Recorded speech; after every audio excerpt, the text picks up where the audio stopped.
In this video, I'm going to show you how to replace the rear caliper on this Ford F-150. Keep in mind that Ford put two different rear ends in this truck.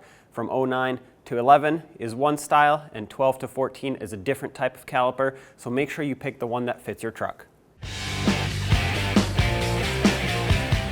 Let's take the wheel off, use a 21mm socket, and remove all 6 of your lug nuts.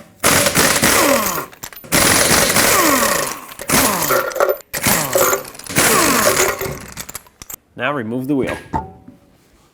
Before we go any further, while the caliper is mounted, use a 12mm wrench or socket. It'll be easier to do it now because you have something to hold the caliper up for you.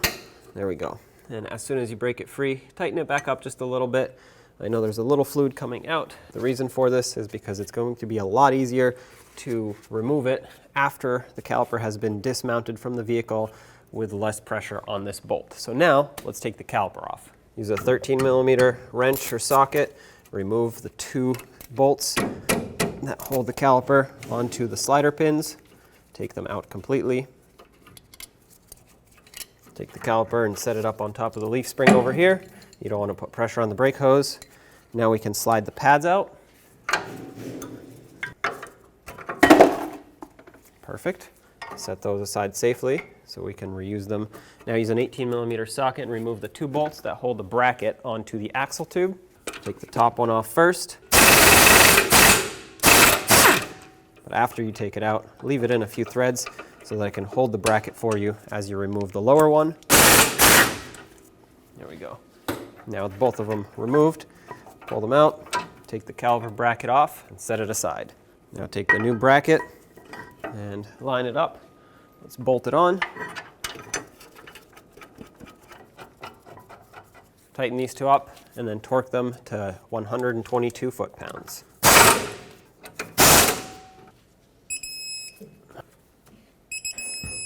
And 2. Now you want to take just a little bit of silicone paste, put it right over this area where the anti-rattle clips sit. Don't get it on the rotor, and you don't need a lot. You just need a little bit just to coat the surface in order to prevent rust from building up in the future. And now take the 2 anti-rattle clips that should be provided with your caliper, and they only go on one way, and that's with these hooks towards the outside and facing up.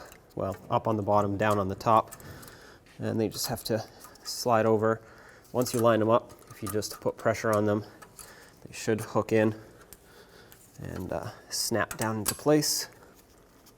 Okay, 1/2 is in. There we go. The other half just fell in. Do the same to the top. All right, try not to bend these too much by accident. Now let's get the pads, line those up,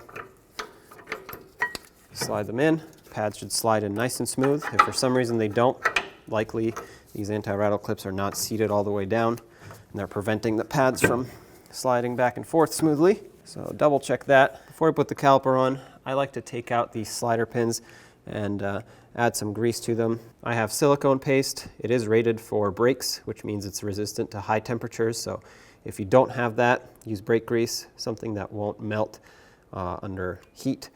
Put some inside the boot here, put the slider pin back in, squeeze it or press it in, squeeze the boot. This will remove any excess grease that's in there.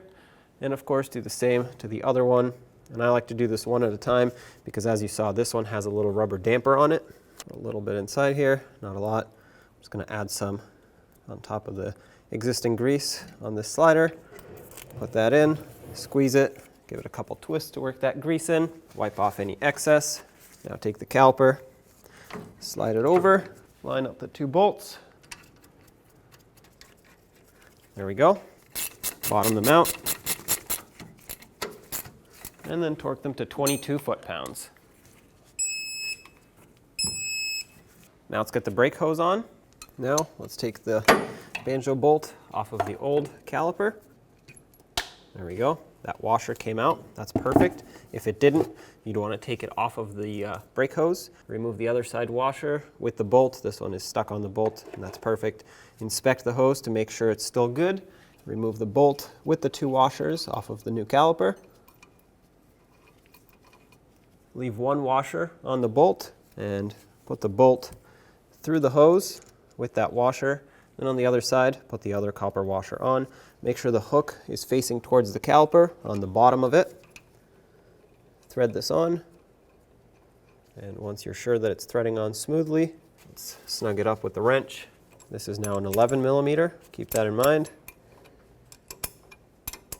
Okay, that's bottomed out. Let's grab the torque wrench. The torque for this banjo bolt is 30 foot-pounds.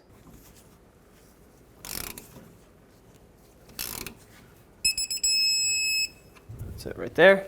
Now get this boot off of the bleeder screw. And with a collection bucket underneath, which it should already be underneath from swapping the hose, and an 11 millimeter wrench, break this free. And now we'll let the gravity pull the fluid into the caliper and push the air out. This is a gravity bleed. Once this has a steady trickle of fluid coming out, you can perform a manual brake bleed, which I will go over with you. But for now, let's finish the gravity bleed. And there it is. That's our steady trickle of fluid that we were looking for. Sometimes if you move this hose around, it'll help push out any extra air. And looks like ours is done here, so I'm going to close it off so I can perform the manual brake bleed.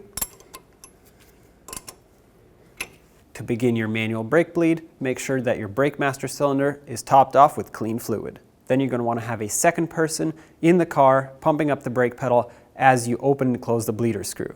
So after a few pumps, have them hold pressure on the brake pedal and open up the bleeder screw. At this point, air and fluid will come out. Once the pedal has reached the floor, close off the bleeder screw and have them pump up the brakes again. After 2 to 3 pumps, have them hold pressure on the brake pedal once again and open up the bleeder screw. Repeat this procedure until no more air comes out of the caliper and you have only clean fluid. Once you get to that point, close off the bleeder screw and top off the master cylinder with clean fluid to make sure it's full. Make sure you clean everything off. That way, there is no residual fluid left. Any residual could be easily confused for a brake fluid leak, and you definitely want to know if you have an actual leak. So make sure you clean off all that brake fluid. And once you're done with everything, don't forget to put on this boot to protect the inside of the bleeder from getting clogged up. Now pump up the brakes and let's put the wheel on. Let's get the wheel back on. Start on all of your lug nuts and then tighten them to 150 foot-pounds.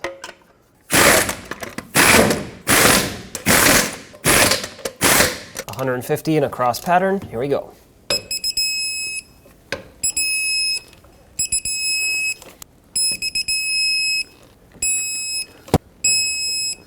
There you have it. Don't forget to pump up your brakes and take it for a road test. When only the best will do, demand TRQ. The only company that lets you view before you do. TRQ is committed to offering the highest quality aftermarket auto parts that are engineered for peace of mind. Thanks for using and viewing with TRQ.